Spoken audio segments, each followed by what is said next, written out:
Bien le bonjour à toutes, bien le bonjour à tous, c'est Alex, j'espère que tout va bien pour vous, que vous avez passé une bonne journée. Je vous souhaite la bienvenue dans notre quotidienne numéro 38 du mercredi 20 mai 2015. Et je sais pas pourquoi je parle comme un robot, mais n'importe quoi. Bien, une quotidienne comme d'habitude divisée en trois parties. Si vous découvrez ça aujourd'hui, eh bien c'est simple. Première partie, on fait un point très rapide sur quelques infos jeux vidéo high-tech qui m'ont marqué. Ensuite, on parle un petit peu de l'avenir de la chaîne. Je reprends un petit peu le nombre d'abonnés, on regarde le nombre de commentaires. Je lis vos commentaires sur la quotidienne précédente et j'y réponds. Ça c'est bien. Le mec se jette des fleurs déjà, ça commence bien. Et puis on termine par un petit racontage de vie. Donc ce sera pas une trop grosse quotidienne aujourd'hui, je pense, parce que j'ai cru que je m'étais mis le truc à l'envers. Parce que pas beaucoup de news. Voilà, un petit mercredi. Tout le monde est occupé à jouer à The Witcher, je le dis. Côté jeux vidéo, on commence tout de suite avec rien, avec juste une conférence Oculus le 11 juin. Voilà, rien de voilà, il y a rien de gros, bien marquant qui m'a touché aujourd'hui. Jeuxvideo.com qui fait des erreurs dans presque toutes ces news encore une fois et qui nous sort des news Minecraft tous les jours. Alors je sais pas ce qu'ils veulent concurrencer, ils veulent avaler Minecraft.fr, je sais pas. On a des super news Minecraft avec une news sur un pseudo, on a une news sur un pseudo Mojang suce des bits. Voilà, c'est pas moi qui suis vulgaire, c'est la news, c'est comme ça. Il y a une info sur jeuxvideo.com là-dessus. La qualité éditoriale de ce site tombe un petit peu. Bah ouais, jeuxvideo.fr a fermé hier après 13 ans, qu'est-ce que vous voulez que je vous dise? Plus rien à bouffer, hein. Qu'est-ce que vous voulez que je vous dise? Côté high-tech, LG qui annonce un truc, mais c'est une tuerie, il faut absolument que je vous le montre. C'est pas un téléphone, c'est LG Display dont on va parler ici. LG a annoncé un écran OLED qui fait 0,97 millimètres d'épaisseur. Moins d'un millimètre d'épaisseur pour un écran OLED de 55 pouces, c'est juste monstrueux, faut absolument que je vous montre ça. Je vais vous le montrer.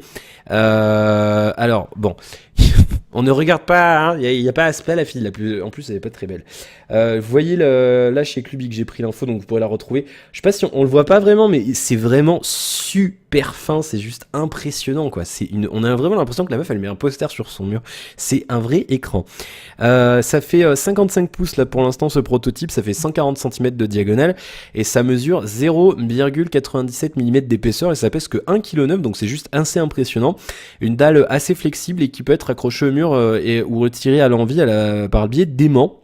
À la manière d'un poster, on voit derrière qu'il y a une espèce de socle noir, donc qui doit être un petit peu aimanté, qui permet de poser la dalle comme ça. J'aurais quand même peur de la casser. T'imagines, tu tiens ta dalle comme ça et cassé. Non mais c'est impressionnant, mais franchement on a beau, enfin moi je sais que j'ai beau être vraiment passionné par tout ça, être là-dedans depuis plus d'une dizaine d'années maintenant, c'est vrai que je suis toujours impressionné par ça, par l'évolution technologique, par internet, par plein de trucs, et c'est vrai que c'est toujours bluffant quoi, c'est toujours un truc qui m'impressionne. C'est pour l'instant voilà un prototype, on n'a pas de truc commercial pour ça, c'est vraiment ils en ont fait un pour montrer qu'ils savaient le faire.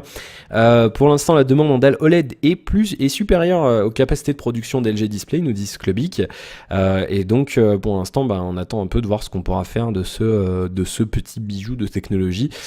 Qu'est-ce qu'on pourrait imaginer? On ne sait pas. On peut imaginer, voilà, surtout que les bordures. Je sais pas si je vais vous remontrer encore une fois.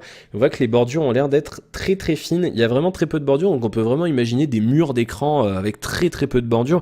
Si vous êtes un peu plus, si vous avez mon âge ou vous êtes un peu plus âgé. Vous vous souvenez peut-être de certaines émissions de TV à l'époque où ils ils faisaient des murs d'écran avec des écrans carrés on voyait vraiment que c'était des écrans. Là, on peut vraiment imaginer des trucs absolument géniaux et même un truc utilisable commercialement par tout le monde. Bon, ça risque d'être cher au début, certes, mais c'est vrai que le futur me laisse rêveur, quoi. C'est vrai que moi, je vois des trucs comme ça me fait rêver, quoi. Franchement, c'est juste assez impressionnant. Adblock qui lance, ça y est, c'est fait. Je vous en parlais hier, c'est officiel. Ils lancent leur navigateur en bêta sur Android. Ça s'appelle Adblock Browser. Si vous voulez j'ai pas cherché. Tiens, j'aurais pu aller voir si je le trouvais. Ça s'appelle Adblock Browser et puis c'est à peu près tout. C'est basé sur la version Android de Firefox et non pas Chrome ou Chromium. Je vais voir si je le trouve. Adblock, alors c'est peut-être pas encore déployé de partout. Adblock, alors d'ailleurs Adblock, non, il n'y a pas Firefox, non, je regarde un petit peu sur le Play Store. Je ne l'ai pas encore sur le Play Store, alors si vous le trouvez, tant mieux. Je l'essaierai, franchement, je pense que je l'essaierai pour voir un petit peu ce que ça donne quand je l'aurai trouvé. Donc, avec plein de trucs, des blocages, machin, voilà, on pourrait jeter un œil si ça vous intéresse et éventuellement de me donner votre avis là-dessus. Samsung, qu'est-ce qu'on parle de Samsung? Si vous avez un Galaxy A3, A5 ou A7, le Lollipop arrive le mois prochain. Voilà, tout simplement. Les chiens aboient. Et la caravane passe. N'importe quoi. Donc oui, le Lollipop le mois prochain pour ces terminaux, donc le A3, le A5 et le A7 de chez Samsung. Donc c'est bien, ça arrive petit à petit. Bon, on est quand même 6 mois après la sortie de la version 5.0 d'Android, donc il sera quand même temps de s'y mettre. D'ailleurs, à ce propos, le déploiement d'Android Wear 5.1.1 commence. Voilà, avec les mises à jour récentes, les nouveaux modes d'économie d'énergie. Je vous en avais parlé il y a quelques temps dans la quotidienne. Donc si vous avez une montre sur Android Wear, vous pourrez en profiter. Donc c'est le déploiement a commencé. Moi, j'ai pas la mise à jour. Bah tiens, je vais vérifier aussi pendant que je vous parle. Est-ce que éventuellement je peux la récupérer ou pas? Je ne pense pas. Mais ne sait-on jamais. C'est une mise à jour aussi qui rajoute le Wi-Fi sur les montres équipées. Donc moi, je n'y aurai pas droit malheureusement, parce que la mienne ne le fait pas. Est-ce qu'il y a la mise à jour ou pas? Alors, j'ai cliqué sur mise à jour. Le problème, c'est que ça met 10 heures à s'afficher. Votre système est à jour. Très bien. Donc pour l'instant, je n'ai pas de mise à jour sur mon terminal. Donc on verra ça plus tard. Ça rame Android Wear. J'espère qu'ils vont améliorer encore la stabilité. LG toujours qui lancera, cette fois-ci on reparle des smartphones, et qui relancera un autre flagship cette année. Par flagship, donc un flagship c'est un téléphone haut de gamme, hein, si vous ne saviez pas. Un flagship voilà, qui devrait arriver d'ici la fin de l'année, et qui pourrait être tout simplement soit un successeur au LG G Pro 2 qui est sorti l'an dernier, on n'en a pas forcément entendu beaucoup parler. C'était une phablette, un téléphone de 5,9 pouces. Ça a été annoncé lors du Mobile World Congress en mars, et le G3, le flagship de 5,5 pouces que vous connaissez, en juin. Les deux sont sortis, et donc il pourrait très bien ressortir une suite au LG G Pro 3. On parle éventuellement d'un téléphone qui ferait à peu près la même taille que le précédent, donc on verra. Ou alors on parle aussi éventuellement d'un LG G4 mini mais boosté, c'est-à-dire que je vous en ai parlé hier d'ailleurs. Ils nous ont annoncé le G4C, et on a eu d'ailleurs le G3S l'an dernier, qui étaient en fait des versions mini de ces téléphones, mais aux spécifications mini aussi. Donc là, ils pourraient prendre la même stratégie que Sony et nous sortir un téléphone plus petit, mais avec les mêmes specs. Et ça, je pense que c'est pas mal, parce que c'est vrai que si vous cherchez un téléphone pas trop grand, vous avez vraiment envie d'avoir un petit téléphone 4,5 à 5 pouces, en téléphone avec vraiment des grosses perfs, il n'y a pas grand chose. Et c'est vrai que je pense que ça serait intelligent de la part d'LG de se mettre sur ce segment-là, parce qu'il y a quand même une certaine demande, et pourquoi pas. Donc on verra, on n'a pas de date précise, mais attendez-vous quand même à un deuxième haut de gamme pour LG au courant de cette année. Et puis Alcatel qui lance sa gamme, c'est les nouveaux One Touch, Alcatel One Touch, la gamme Idol 3 qui arrive en France ces jours-ci avec un prix plutôt sympa. L'Idol 3, alors je sais plus si je vous en avais parlé, ils avaient été annoncés au Mobile World Congress. Encore une fois, je vais vous les montrer rapidement comme je peux ici. Il y a deux versions du téléphone, et vous le voyez, le design est vachement, moi je l'aime beaucoup, ce design, il est plutôt sympa. Je vais vous montrer l'autre photo qu'on a ici. C'est un design plutôt sympathique, et l'une particularité de ces téléphones là, c'est comme vous l'avez vu avec le design, en fait on peut l'utiliser dans les deux sens, c'est-à-dire que en haut et en bas il y a à la fois un haut-parleur et un micro, et vous pouvez décrocher dans les deux sens, et ça c'est plutôt pas mal. C'est assez c'est un truc qu'on n'a pas vu ailleurs, et c'est pas mal de chercher à faire des petites bricoles comme ça pour se démarquer un petit peu de la concurrence. Il y en a deux. Voilà, la version 5,5 pouces, elle sera à 249 € avec une ODR de 50 €, donc à 199 € au lancement, et vous allez voir, sa fiche technique est vraiment sympa pour le prix. Et le petit frère avec l'écran 4,7 pouces, 169 €, soit en fait 199 € de base avec une ODR cette fois-ci de 30 €. Et la watch d'Alcatel One Touch avec un logiciel propriétaire est d'ores et déjà disponible au prix de 129 €. Donc c'est une smartwatch avec c'est pas Android Wear ni rien, c'est un soft propriétaire, peut-être basé sur Java, j'en sais rien, je veux pas m'avancer, compatible avec Android et iOS, donc 129 € pour la montre qui n'est pas en photo ici. Alors, on a l'inclusion des microphones et des haut-parleurs JBL, donc c'est quand même pas de la gnognotte. En haut et en bas du téléphone, je vous l'ai dit. La version 5,5 pouces, elle est vachement sympa, 199 €, c'est pas mal, vous allez voir. Full HD, écran Full HD IPS avec un Snapdragon 615, donc c'est pas mal quand même niveau performance. 2 Go de RAM, à ce prix-là, c'est sympa aussi. 16 Go de stockage, appareil photo 13 mégapixels, 8 mégapixels en façade, et une batterie tout à fait sympa de 2910 mAh. Ça se place passe face à un ZTE Blade S6 ou un Huawei P8 Lite, nous disent Frandroid, dans un format un petit peu plus grand, parce que 5,5 pouces c'est quand même assez grand, ça plaît pas à tout le monde. Mais du coup là pour 200 €, on a un terminal qui semble assez sympa niveau performance, niveau design, et du coup ça serait un truc que j'aimerais bien tester. C'est vrai que pourquoi pas, ça peut être un bon rapport qualité-prix. Franchement, ça peut être sympa à ce prix-là. Je m'attendais un petit peu plus cher, donc ils ont fait un bel effort. Et la version 4,7 pouces, on est sur un écran donc 4,7 pouces encore une fois, IPS HD 720p, un processeur cette fois-ci Snapdragon 410, donc c'est un peu moins puissant, mais c'est moins cher aussi, donc forcément voilà. Compatible 4G aussi comme l'autre, un seul giga de RAM. Voilà, et une batterie là qui devient un petit peu limite, je trouve, de 2000 mAh. Bon point, les deux terminaux sortent déjà sur Android 5.0.2, donc c'est plutôt pas mal, avec une légère surcouche Alcatel. J'avais testé un Alcatel, c'était le Idol S7, non c'était pas Idol, Pop S7, voilà, c'était le Pop S7, vous trouverez la critique sur ma chaîne dans la playlist critique si ça vous intéresse. Avec la surcouche c'était pas si dégueu que ça, il y avait des petits problèmes, mais bon c'était pas... Voilà, c'est Alcatel, c'est pas... c'est une marque qui fait son petit bonhomme de chemin tranquillement, sans prétention, et qui se la raconte pas comme certaines autres marques, notamment francophones.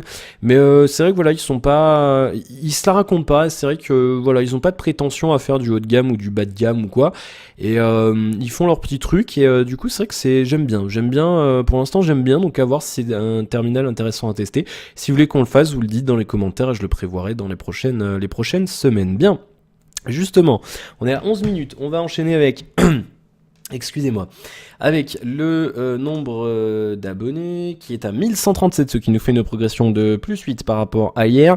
Ça se tasse un peu là au niveau de la progression, c'est qu'on était monté à presque plus 25 par jour il y a un certain temps. 1137, on est le 20 mai. Ça reviendra, ça reviendra, mais donc merci aux 8 personnes qui sont arrivées. Entre temps, après il y en a peut-être qui se barrent aussi, donc c'est vrai que je compte 8 personnes qui sont arrivées, mais c'est vrai que je fais pas attention aux gens qui regardent, parce que je regarde pas toute la journée non plus. Donc aux gens qui partent. Des fois j'en vois, mais sinon mon avis je vois pas toujours. Bien. Donc, bienvenue. Alors, les commentaires de la quotidienne d'hier, je regarde dans le désordre, comme d'habitude. Sobar qui nous dit, pour ma part, j'ai jamais eu, n'importe quoi, j'arrive pas à lire, j'ai jamais eu quelconque problème avec le LG G3, je l'ai depuis presque un an. Alors, cette histoire de G3, c'est compliqué. C'est compliqué parce que on est beaucoup sur Internet à avoir ce genre de problème. Après, est-ce que j'avais un modèle défectueux? Est-ce que le service après-vente me l'a complètement défoncé? J'en sais rien, et très franchement, à force, je commence à avoir envie d'en prendre un autre pour vraiment tester et vraiment voir si j'avais pas vraiment un problème sur le mien. Maintenant, même si j'avais un problème sur le mien, il faut quand même que les gens sachent qu'il y a risque d'avoir ça, il y a risque d'avoir la fissure sur la partie basse du truc avec le micro. Donc il faut le savoir. Donc problème ou pas, j'enlèverai pas ma vidéo. Mais voilà, après c'est vrai que j'en vois quand même beaucoup qui sont satisfaits de ce téléphone. Maintenant c'est vrai qu'on peut pas nier le fait que le 801, le Snapdragon 801 n'est pas du tout, ne suit pas la route, ne tient pas la route pour faire du QHD. Voilà, moi je pense que la grosse erreur de LG sur ce coup-là, ça a été de mettre un écran QHD sur ce terminal, ce qui a un petit peu ruiné, je pense, les performances et puis surtout l'autonomie qui est pas extraordinaire. Il faut quand même pas non plus, face à un G2, il y a pas à chier. Le G2, il avait une autonomie de ouf. Enfin bref. Bon, de toute façon, je l'ai plus maintenant, c'est ma soeur qui l'a. Merci pour ton commentaire, Sopark. De toute façon, commentaire de Mickaël, un gros big up à toi, de Damien et celle qui t'aide pour ta quotidienne, etc. Et bien, merci, et big up aussi à Damien, qui a fait du bon boulot. Du coup, demain, c'est grâce à lui qu'on aura un nouveau produit à tester. D'ailleurs, faut que je vous parle d'un truc à propos d'un produit à tester, vous allez péter des câbles. Comme moi, comme Damien et moi. On est pas contents tout à l'heure. Alors, les commentaires ensuite de de Zfire, n'importe quoi, elle n'a même pas commenté, je vois WAF. Je lis Zfire, parce qu'il y a W et F, je lis ZF, n'importe quoi. De WAF 2145, j'ai comme un pressentiment que l'opérateur est Orange Soch, très sympa de leur part si c'est le cas en tout cas, et que le téléphone est un HTC One M9, promis je type bientôt pour le vérifier. Je dis pas. Je dis pas, il faut attendre demain. Demain dans la quotidienne, vous saurez. Sinon, vous typez 1 € et vous, au moins et vous aurez accès à la news si vous êtes vraiment impatient. Voilà.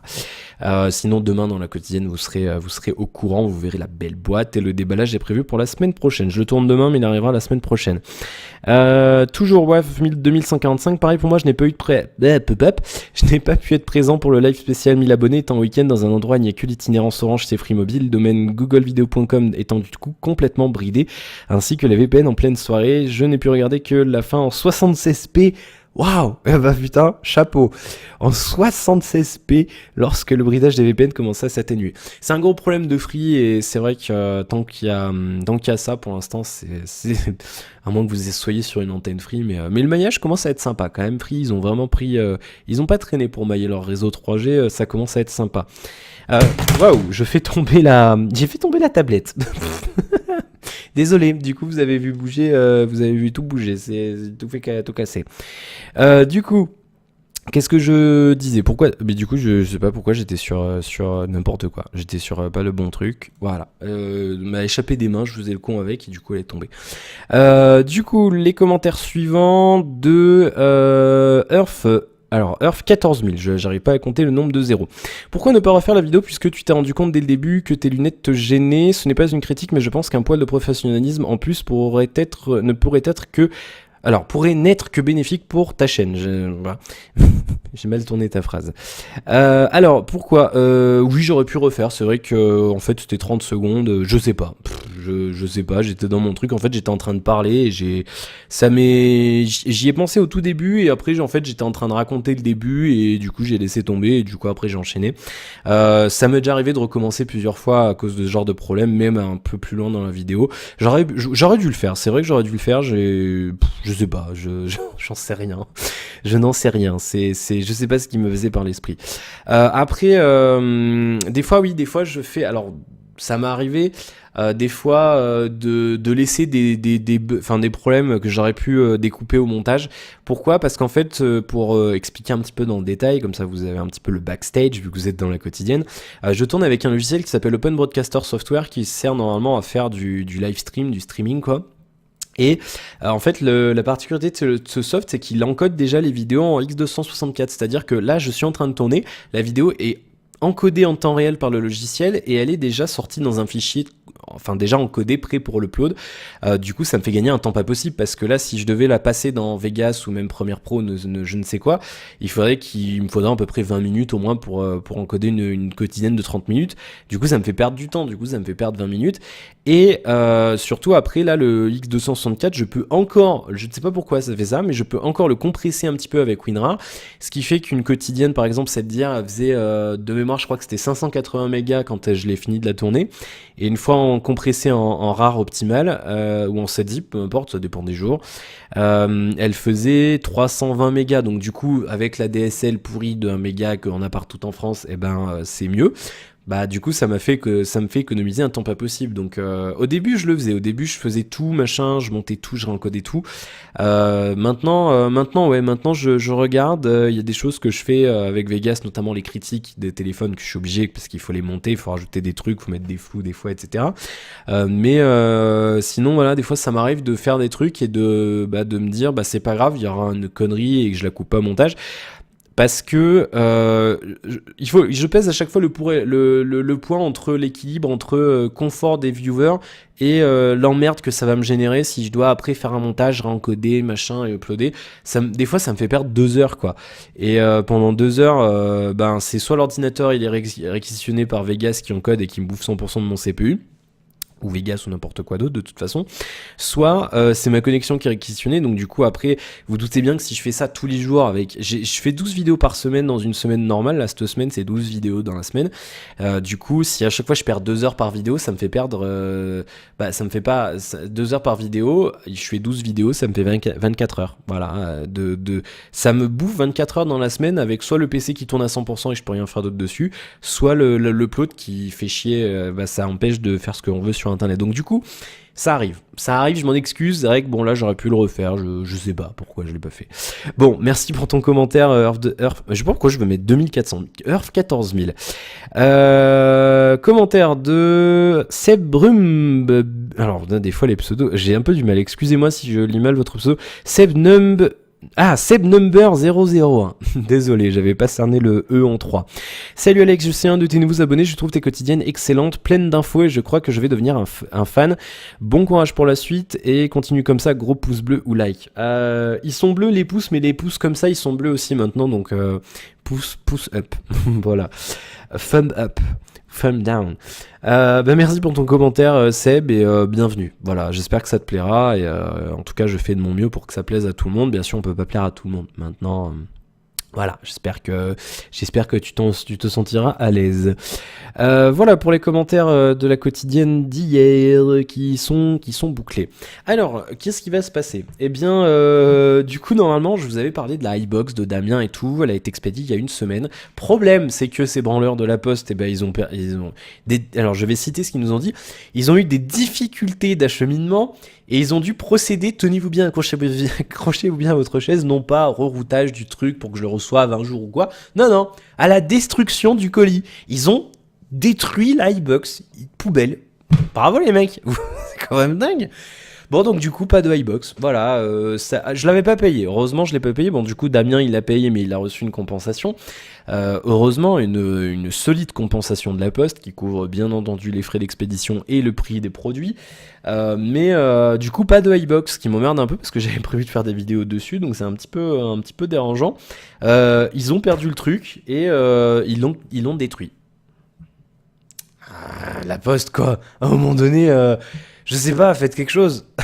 C'est quand même dingue. Ça arrive, mais bon, c'est quand même frustrant comme truc. Bon, du coup voilà. Du coup demain, je reçois le produit mystère, le téléphone mystère. Quel est-ce ?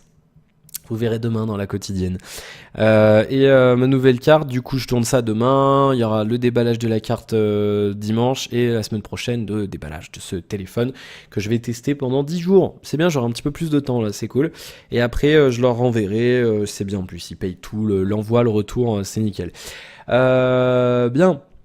Et je suis libre de dire ce que je veux. Et ça, c'est cool. J'adore ces marques. La marque, elle a fait un bond comme ça dans mon cœur. J'adore. Bon, du coup, ça arrive demain. Et puis c'est à peu près tout. Voilà, j'ai pas fait grand chose d'autre. J'ai joué à The Witcher 3 jusqu'à 1h du matin. Mais j'en suis à combien ? Alors, j'ai l'impression que... Alors, GOG, il a pas compté mon temps de jeu d'aujourd'hui. Je suis toujours à 5h33, pourtant j'ai dû jouer au moins 3h aujourd'hui. Non, 2h aujourd'hui. Je dois être à 7h30 de jeu à peu près là sur The Witcher. On va dire 7h30 de jeu et je suis niveau 3. Voilà, autant dire que le jeu va me prendre, je pense, franchement, si vous torchez tout, si vous prenez votre temps pour tout fouiller comme moi, machin, vous regardez les dialogues et tout, je pense que pour finir le jeu, toutes les quêtes, il y en a au moins gros, au bas mot 250 heures de jeu. Franchement, j'ai du mal à m'imaginer, mais c'est vrai qu'il y a plein de quêtes, et les moindres quêtes secondaires sont juste richissimes, quoi. Il y a des cinématiques, il y a des dialogues de ouf, on doit faire des choix, il se passe plein de trucs. Et c'est pour l'instant, j'ai très très peu de trucs à redire sur ce jeu. Il y a quelques détails que j'ai à redire. D'ailleurs, si vous voulez voir un petit peu le déballage de la boîte, l'édition standard, je l'ai mis en ligne ce matin, là, ça y est, elle est arrivée en ligne. L'ami DK, il a rentré sa clé cette nuit, du coup j'ai mis en ligne ce matin. Désolé un petit peu pour le retard, mais c'est ma faute, j'avais qu'à pas montrer les clés dans la vidéo. Et du coup oui, c'est juste, c'est une bombe, quoi. Si vous aimez les RPG, achetez-le, c'est vraiment... J'ai très peu de choses à redire.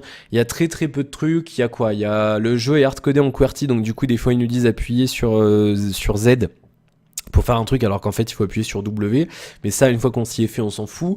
On peut pas rebinder les touches, c'est-à-dire on peut pas, par exemple si vous voulez pas utiliser ZQSD pour avancer et que vous êtes gaucher et que vous voulez utiliser genre IJKL, vous pouvez pas, on peut pas rebinder les touches, c'est un petit peu dérangeant. J'aurais bien aimé aussi pouvoir dézoomer sur la minimap avec plus moins comme sur WoW ou d'autres RPG, on peut pas. Et c'est tout. J'ai pas trouvé d'autres problèmes à ce jeu. Graphiquement, c'est juste il est super super beau quoi. C'est, je dirais pas, je sais pas si je dirais que c'est une claque ou pas, mais c'est vrai qu'il est quand même super joli. Et il me tarde de pouvoir mettre le Airworks demain. Je vais l'activer, c'est cool. Et non, il est super beau et il y a très très peu. Pour l'instant, j'ai vu. Vous savez à quel point je suis relou avec les ombres et ce genre de choses dans les jeux. J'ai vu une erreur d'ombrage dans le jeu. À un moment donné, on est dans une. C'est au tout début du jeu. On est bon, il n'y a pas de spoil. On est dans une taverne et en fait, il y a un gars assis. Il n'y a pas de spoil, hein, vous inquiétez pas. Il y a un gars assis, en fait, il y a la fenêtre derrière, et en fait, donc du coup, il y a la lumière du jour qui rentre dans la taverne, enfin la caméra est à côté de la table, et le mec, il a son bras posé, vous voyez, sur la table, et donc du coup, il aurait dû avoir l'ombre de son bras sur la table par rapport à la lumière de dehors. Donc du coup, on a le bras qui est posé sur la table, et donc du coup, sur la partie devant, entre la caméra et le bras, il n'y a pas l'ombre. Mais c'est un détail. Je veux dire, je suis vraiment chiant avec ce genre de truc, mais c'est la seule erreur d'ombrage et d'éclairage que j'ai vu. Et Dieu sait que j'en trouve sur les jeux. Il y a des fois, il manque des ombres, ou alors l'éclairage, il est foireux, il est mal calculé ou quoi. Il n'y en a pas. Il n'y a aucune erreur. Des fois, on se retrouve, il y a plusieurs sources d'éclairage, il y en a 3 ou 4. Il y a les 3 ou 4 ombres qui sont calculées en temps réel. Enfin, c'est des trucs, c'est assez impressionnant. Il y a des jeux, même comme GTA, qui calculent pas tout. Là, on a tout. Et c'est juste une. Enfin, il est impressionnant de beauté quoi. Ce jeu, tout est bien quoi. Même le doublage français est plutôt bon. Il y a des voix qui sont un peu moins bonnes. Il a une richesse il y a je perds mes mots parce qu'il est vraiment très très bon et c'est un des jeux que je vais faire que je pense je vais boucler à fond. C'est un des jeux dont je me souviendrai pendant longtemps. Très franchement, voilà, je pèse mes mots. Donc ouais, si vous voulez un RPG, achetez-le. Franchement, si vous aimez les RPG, alors il faut regarder un petit peu si vous connaissez pas l'univers de The Witcher, si vous voulez pas vous taper tous les bouquins, parce qu'il y en a 7. Il donne un petit bouquin avec le truc, un compendium. Voilà, ça fait 16 pages. C'est bon, ça suffit, c'est pas d'un détail phénoménal, mais vous le regarderez dans la vidéo, mais on a quand même 16 pages qui vous expliquent un petit peu le contenu, qui vous expliquent un petit peu les mécaniques de base du jeu, l'univers. Il vous explique très rapidement comment ça se passe. Il vous explique aussi, c'est vraiment basique, hein, mais c'est vraiment pour vous mettre dans l'histoire. Il vous explique un peu qui sont les sorceleurs, il y a les écoles de sorceleurs et compagnie. Et on vous montre aussi, il y a une liste des principaux personnages et amis, enfin les 5 principaux, vraiment les amis proches de Geralt, qu'il a pu rencontrer dans sa vie. Et sinon, sur le forum de jeuxvideo.com, il y a un gars qui, je sais plus son nom, mais il a fait un travail phénoménal. Il a fait, je crois, c'est un dossier, il fait genre 30 pages réparties en plusieurs PDF avec un détail monumental de toute l'histoire, machin, tout résumé. Le mec, il a fait un travail pas possible. Il a relu les 7 bouquins expo pour faire des résumés. Et si vous connaissez pas, moi il y a des trucs que je connaissais déjà parce que j'avais joué aux 2 et je m'étais déjà renseigné à l'époque. Mais si vous connaissez pas, ça vaut le coup de s'y mettre. Franchement, c'est un univers qui est vraiment c'est cool. Franchement, c'est un super univers et il mérite qu'on s'y intéresse un petit peu à partir du moment où on aime les RPG. Bien, du coup je vais y retourner forcément. Ce soir vous avez eu la critique du Motorola Nexus 6 qui est arrivé, donc je vais d'ailleurs aller la préparer avant de retourner dans The Witcher. Demain vous avez qu'est-ce que c'est demain? C'est Far Sky demain je crois, j'ai plus l'emploi du temps en tête. Bam bam bam, demain.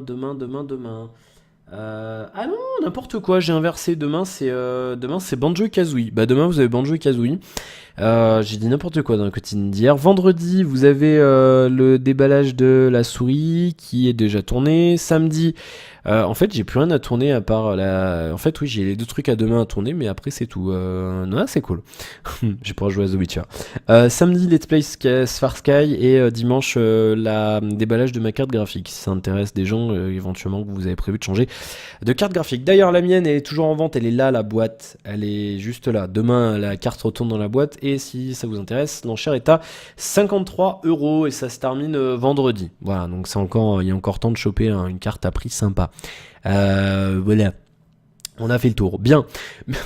Bah écoutez, ah oui j'ai commencé la saison 2 du coup là de Blacklist, mais c'est un bordel dès le début là, oh là là là là, ça va être le foutoir. Alors là, ça va être le foutoir. Par contre, il y a un truc qui me dérange, c'est que là des épisodes viennent de RTL TV, de nos amis de la Belgique une fois, et les voix françaises, elles sont très légèrement accélérées, je déteste ça, donc tant pis, il va falloir que je m'y fasse. Je sais pas pourquoi ils accélèrent ça, je sais pas, j'en ai aucune idée. Bon, bien, du coup on a fait le tour. Merci d'avoir suivi cette quotidienne, j'espère que ça vous aura plu encore une fois. N'hésitez pas à me laisser vos commentaires en dessous de la vidéo si vous avez des choses à dire, critiques ou quoi, je prends tout. Ou alors que vous voulez réagir aux quelques informations que je vous ai balancées en début de quotidienne. N'hésitez pas à liker la vidéo si ça vous a plu, à la partager autour de vous si ça vous plaît également, que ce soit la vidéo ou la chaîne, n'hésitez pas à en faire parler autour de vous. Plus on est de fous, plus on rit, et plus on sera nombreux, plus on aura moyen de se faire prêter des trucs pour faire des tests, et plus vous aurez de contenu high-tech. Les jeux c'est facile, je les achète, mais les trucs high-tech c'est un peu plus compliqué. Donc abonnez-vous si ce n'est pas encore fait aussi, et puis voilà, un petit coucou aux tipeurs qui me soutiennent, ils sont là, voilà, hop là, juste ici. Bien, merci encore une fois pour votre fidélité incessante, et je vous retrouve demain pour la suite de nos aventures. À demain, salut.